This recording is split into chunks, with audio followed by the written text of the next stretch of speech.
My name is Noor Ayesha, and today's video is going to be about my TED Talk that I gave. It's titled #No Hijab Day. It didn't really age well, but I thought it'd be interesting to react to it because in this video I kind of want to talk my perspective on it now, because when people watch this TED Talk I look so different. Like, I used to wear a headscarf for 10 years, and so I don't know, I think it'll be interesting. So let's just dive in. It has 2,100 views. This talk was given in 2015 and uploaded to the TEDx channel in January of 2016. So I'm gonna react to my video and let's get started. It's only like 8 minutes and 54 seconds.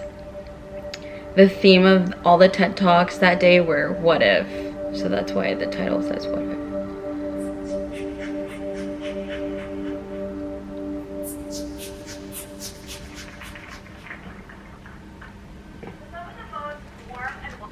Shit, I need to connect my AirPods. Pause.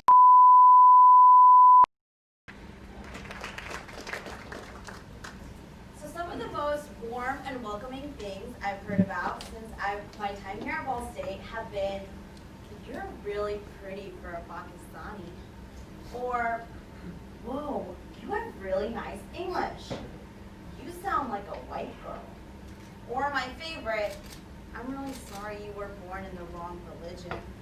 After my teammate had saw my hair and decided it was unfortunate that the world couldn't share this sight.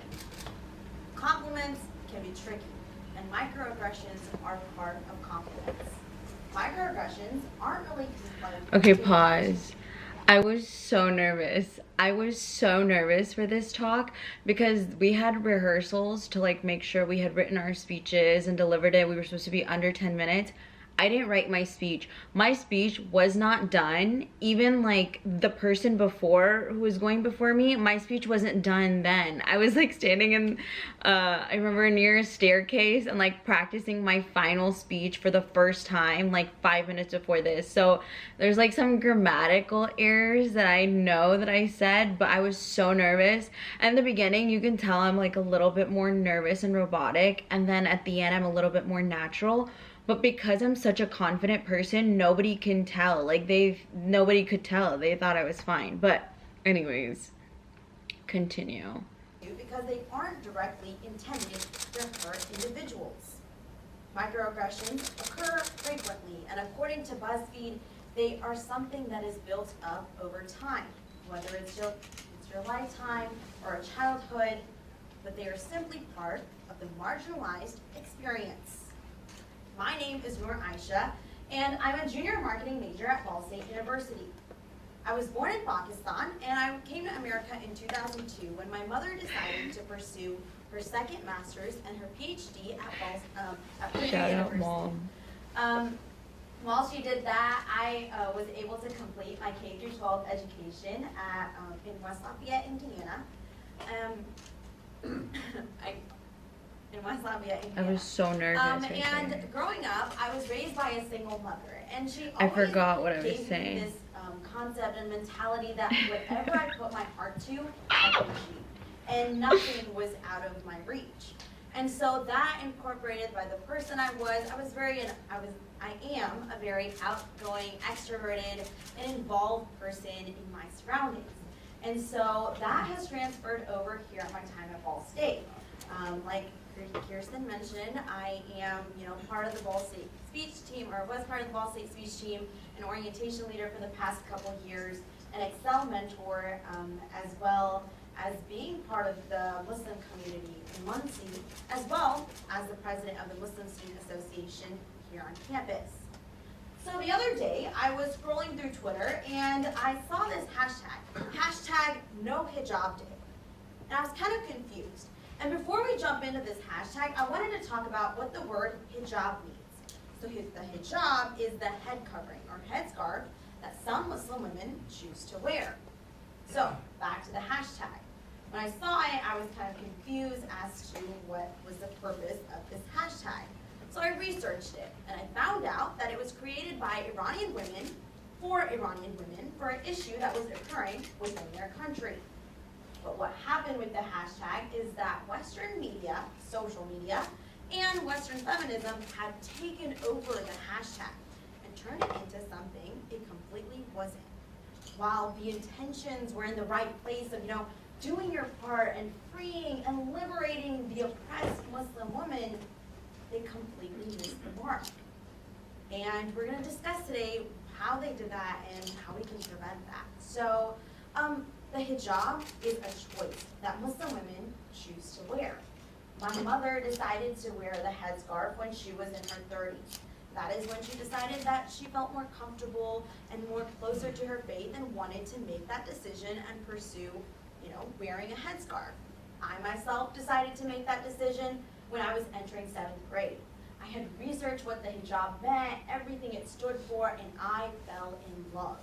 And there are so many reasons that Muslim women wear a headscarf, and I wanted to share some of my personal reasons. So one of the main reasons I decided to wear the hijab is because modesty. It is one thing that is very incorporated within my faith, and being modest about your appearance. So when you wear the headscarf, it takes away half your beauty, and your hair can be an accessory, it can make you look better. And I really like the aspect and the thought of people judging me by what I say and what I do, rather than simply how I look. And we should treat people like this anyways, it's common sense. But it was an easy way to demand a certain type of attention that I wanted. I brought up really good points. So I'm sharing how my mom decided to wear it later in life, and then I decided to wear it in 7th grade. And as you can see, I no longer wear it. And a lot of people have questions, and a lot of times it's kind of ironic that I have a TED Talk on headscarf and I no longer wear one. But every single thing I said is so true. Like, I'm looking at this and I'm so proud of that Mahnur and this Mahnur. I genuinely wore it for those reasons, and when my heart was in it, I wore it with my whole entire heart and my entire being. And then there came a point in my life where my heart wasn't as much in it, and I wanted to express myself a little differently. I'm still quite modest. I still think that people should be judged by what they say and what they do rather than how I look. And I carry those values with me constantly. The headscarf and hijab taught me so much in those 10 years that I wore it. I just express myself differently. But let's continue. Attention that I wanted. And another reason I chose to wear the headscarf is because it was a personal connection with my faith. Whenever I walk in public and carry myself in public, it is a constant reminder of my faith and how I should carry myself. It is a personal decision I made with a personal connection and no one else's business but myself. People choose to wear the headscarf just like you choose to wear the clothes you decided to wear this morning. For some reason, we decide that we need to police our women. So, why did this kind of hashtag and how it got twisted occur? Well, there are two main reasons. First, ignorance. And there are two types of ignorance. First is simply the unawareness and just not knowing the concepts, I meant to say thoughts, perspectives. and, how people believe. You are simply unaware and it's not your fault. The other is knowing the correct beliefs, but choosing to ignore it and instilling your own beliefs over theirs. Cultural because superiority you believe that your opinions are superior. by the West. Whether this ignorance was chosen or whether they simply were unaware, ignorance played a part in this hashtag. And the second thing is Islamophobia. I forgot. So Islamophobia is the dislike or prejudice against Muslims or Islam. And according Continues to the to be on the rise. The anti-Muslim sentiment continues to be an accepted part of our society. And due to this, Islamophobia is on the rise. And that completely goes against the core all values the of the Constitution. And all the truly. purpose of our Constitution was.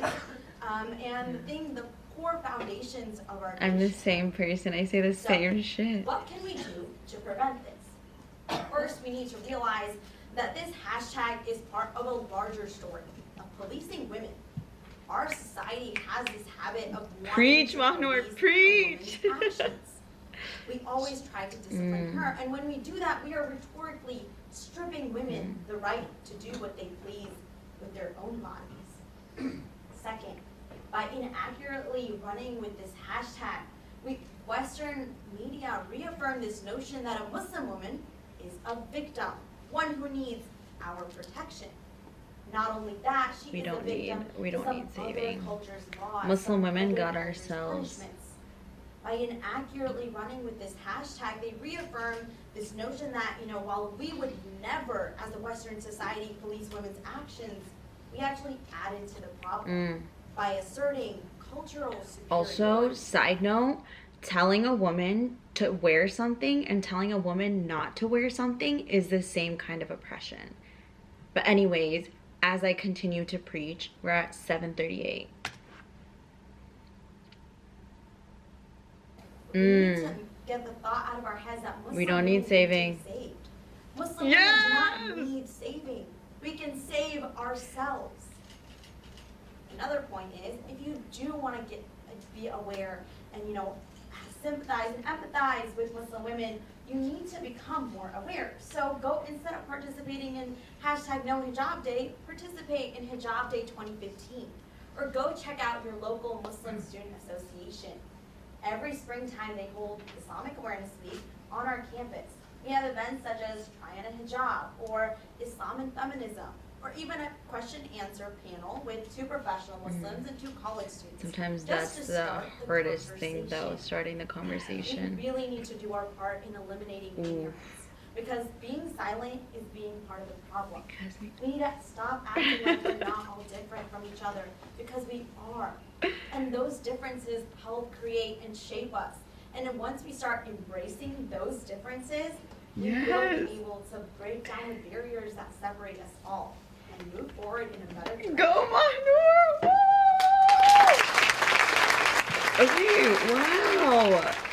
I love that. And I still agree. Everything that I said holds true to today. And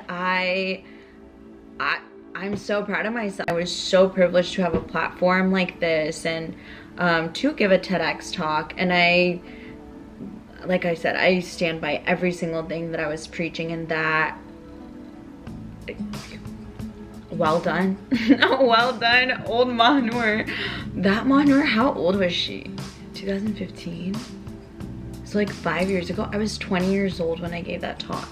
Anyway, it's one of my favorite experiences that I have ever had in life. I was able to give a voice to so many Muslim women, and I'm still such a strong Muslim woman. I don't wear the headscarf or express it like I used to, but my core values and my heart and what's in my heart will forever be the lessons I learned in those 10 years and the way I wore my hijab with all my heart. That can never change, that can never be taken away from me. And so the hijab is one of the most beautiful things and commitments that I had in my life. All the women in my family still continue to wear it, and I have so much admiration and respect for every hijabi out there, and all the ex-hijabis as well. It takes a lot of courage to no longer wear the headscarf, because there's a lot of policed actions, like mainly from the Muslim community also.